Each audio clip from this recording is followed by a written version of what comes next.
never to get hit, just blend with your opponent's movements,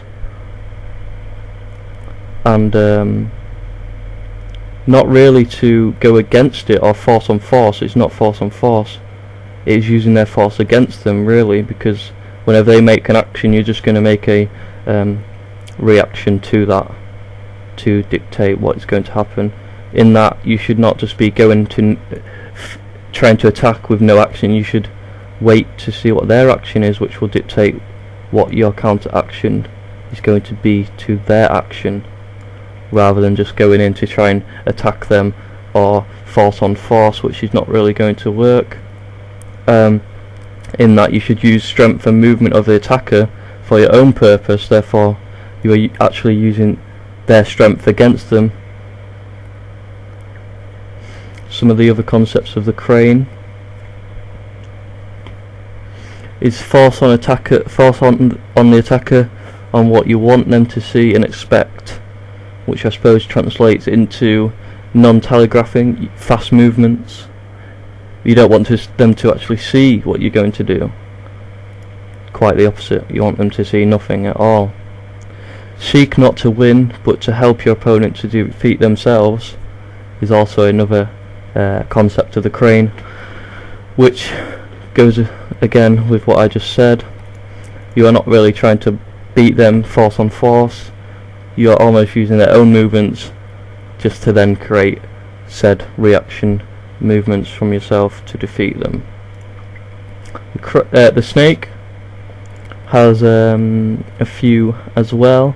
Patience, the ability to wait for the time to be just right. Patience is indeed a key factor in most animals and in most, therefore, animal kung fu and kung fu as a whole. Accuracy and timing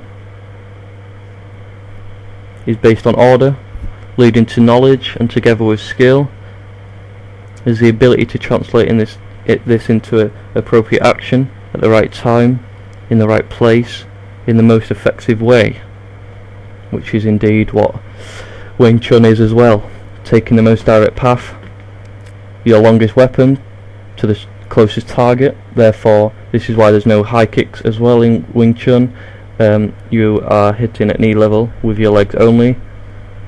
That is to say, if you're ever in a position where your leg can reach their head, it is much more effective to clearly use your fists, since this would be like trying to punch their knees. Clearly not going to work.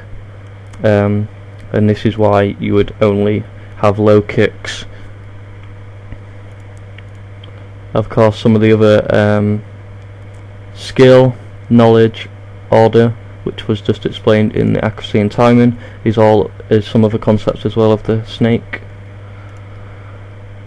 I don't know what else I can say to try and I have to try justify and convince why WingChun is greater than all others, or maybe not as greater, but just as great, in that it's a perfect example, and it perfectly utilises all instinct and direct path, and any instinctive movement and movement that coincides with your natural body movements and physics, as I said. That is to say, it has no fancy movements or pointless movements. You are never just doing things for fun, like you see wushu. Although it is quite a nice martial art indeed, it has become an entertainment sport, not for hurting as such, or most efficient. Is very fancy, although it is quite effective as well. I assume almost all martial arts in their own respect are very effective. Some I deem somewhat pointless than others in most cases, or in survival and fighting cases, which is why I think most martial arts only fight the same martial arts or something close. Therefore you can predict and react to the movements, since you already understand that. That's why you wouldn't have Wing Chun going against Judo or something else, and clearly one can beat the other, being Wing Chun in my opinion. The big debate is what is better, Wing Chun or boxing? And in my opinion, Wing Chun, of course. But you would argue. What would you argue? You'd argue that boxing is more powerful. That is not the case. Why is that the case? Surely that's not the case. The only arguments I've seen against this is because most of the time you either have a good boxer going against a poor Wing Chun guy, so therefore the boxing is going to win. But my statement and my argument is, if you have them equally trained physically, Wing Chun is going to win, because they clearly have better techniques, coincide with nature, with physics, with natural body reactions and body mechanics. Therefore it's going to be more efficient and much faster, therefore more powerful. Wing Chun relies on speed mostly, not power. Never force on force, as I said. Really just simple mechanics and physics, which should be quite easy to understand by anyone. You would be relaxed, never locking your joints, therefore to create more acceleration. This in turn equals into more power anyway, as explained by Isaac Newton's second law of motion. F equals ma, and F equals ma would mean force equals mass times acceleration. And a few demonstrations of me to really show what this would, to explain this in a non-physics way, is if I hit you over the head with a 2x4 bit of wood, it's going to hurt, but not as much as if I drop a coin from the Eiffel Tower, being 987 foot high, something like that. The coin is going to go straight through your head because of the acceleration, therefore it's going to gain more mass than the 2x4 anyway, 1,000 times more mass than the 2x4. Therefore speed does in fact equal power, more power, therefore more damage. So it's a complete falsehood that you should be tense and locking your joints when you're punching or kicking. Completely wrong, completely wrong. I don't know who believes this, apart from some boxing fans that perhaps don't understand physics. So clearly that should explain that Wing Chun is far more of a complete, I would use the word complete fighting style than boxing. But you would ask, why is boxing so sort of big? Why is it one of the first fighting styles?